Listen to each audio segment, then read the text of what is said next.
Senjata nuklir adalah senjata yang paling menakutkan sekaligus membahayakan di dunia. Senjata ini memiliki kemampuan merusak yang sangat hebat dan dapat menghancurkan sebuah kota atau sebuah negara hanya dalam tempo beberapa detik. Oleh karena itu, negara dengan senjata nuklir dapat memberikan pengaruh politik yang signifikan di kawasan regional dan dunia.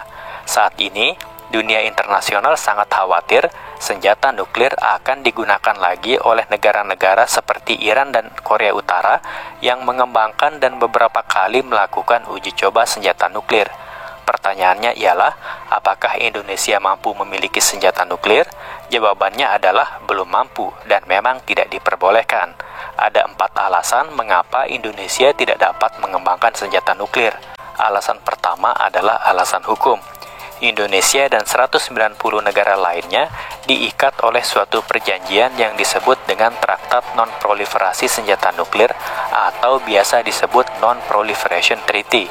Traktat ini adalah kesepakatan yang ditandatangani pada tahun 1968 dan ditandatangani Indonesia pada 2 Maret 1970 bersama 190 negara lain yang tujuannya agar negara-negara tersebut tidak mengembangkan dan menggunakan senjata nuklir. Traktat Non-Proliferasi atau yang biasa disingkat NPT ini terdiri dari 3 butir kesepakatan. Butir pertama perjanjian ini yaitu prinsip non-proliferasi. Artinya, sebuah negara tidak akan mentransfer pengetahuan dan data tentang cara membuat senjata nuklir, dan butir kedua yaitu perlujutan yang tidak membolehkan negara yang telah memiliki senjata nuklir seperti Amerika Serikat dan Rusia untuk menggunakannya, sekaligus membekukan semua hulu ledak nuklir yang mereka miliki. Dan butir ketiga adalah penggunaan nuklir untuk tujuan damai, yaitu penggunaan energi nuklir untuk digunakan di bidang-bidang tertentu seperti di bidang kedokteran dan sebagai pembangkit energi listrik. Namun untuk diketahui, ada 3 negara yang menolak menandatangani perjanjian ini, yaitu India, Pakistan, dan Israel yang sampai saat ini masih mengembangkan senjata nuklir. Jadi, Indonesia harus mematuhi komitmennya karena terikat dengan kesepakatan ini, guys. Alasan kedua adalah alasan politik. Indonesia adalah negara yang selalu aktif mengkampanyekan perdamaian dunia dengan prinsip politik luar negeri yang bebas aktif. Indonesia juga selalu mendorong kampanye denuklearisasi di forum-forum internasional dan regional. Indonesia pernah menjadi tuan rumah dialog dan konsultasi review perjanjian non-proliferasi nuklir pada tahun 2018. Indonesia juga adalah salah satu pelopor dari kesepakatan kawasan bebas nuklir Asia Tenggara, yaitu suatu traktat atau kesepakatan yang ditandatangani Indonesia pada 29 Juni 2007 di Bangkok bersama 9 negara ASEAN lainnya. Selain komitmen Indonesia tadi, mengembangkan senjata nuklir juga akan memancing protes dari dunia internasional, terutama dari Amerika Serikat dan sekutunya. Hal ini dapat berakibat pada berbagai konsekuensi yang dapat merugikan Indonesia, seperti sanksi ekonomi dan embargo, seperti contoh kasus Iran yang pernah dikenai sanksi oleh Amerika Serikat dan sekutunya karena diduga mengembangkan proyek senjata nuklir.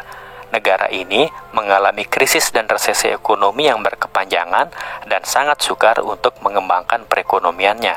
Tentu saja Indonesia tidak mau mengalami hal yang serupa. Alasan ketiga adalah alasan biaya dan sumber daya alam. Dikutip dari situs internasional CNBC.com, biaya untuk mengembangkan senjata nuklir sangatlah mahal. Amerika Serikat telah menghabiskan biaya sekitar 5 triliun dolar sejak tahun 1940 untuk pembuatan dan pemeliharaan senjata nuklir. Biaya ini diantaranya termasuk biaya pembangunan dan pemeliharaan beberapa reaktor nuklir, biaya pengayaan unsur uranium, biaya pembuatan rudal dan hulu ledak, dan biaya pembuatan dan operasional pesawat bomber yang digunakan untuk membawa bom tersebut. Selain alasan biaya, alasan sumber daya alam juga menjadi hambatan utama. Bahan dasar pembuat bom nuklir adalah unsur uranium yang sangat langka. Unsur ini terdiri dari 2 isotop, yaitu uranium-238 dan uranium-235. Namun, hanya isotop 235 yang dapat digunakan untuk membuat hulu ledak nuklir. Dibutuhkan sekitar 25.000 ton uranium mentah untuk mendapatkan 50 ton uranium murni. Dan dari 50 ton tersebut, hanya 1% saja berupa uranium 235 yang dapat digunakan sebagai bahan dasar bom nuklir setelah dilakukan proses pemurnian yang rumit. Jumlah ini adalah jumlah minimum yang dapat digunakan pada reaktor nuklir untuk menciptakan reaksi nuklir berantai, guys. Pertanyaannya, Indonesia mau nambang uranium di mana ya?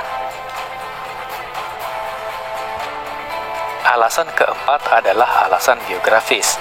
Indonesia adalah negara kepulauan yang sangat luas. Indonesia juga dikenal sebagai negara yang sangat sering dilanda bencana gempa bumi, tsunami, dan gunung meletus.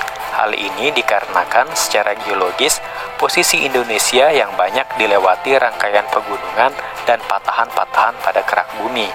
Masih teringat di benak kita bencana gempa bumi yang menimpa saudara-saudara kita di Pulau Lombok dan Palu yang dilanda gempa bumi 7 skala Richter dan disertai tsunami.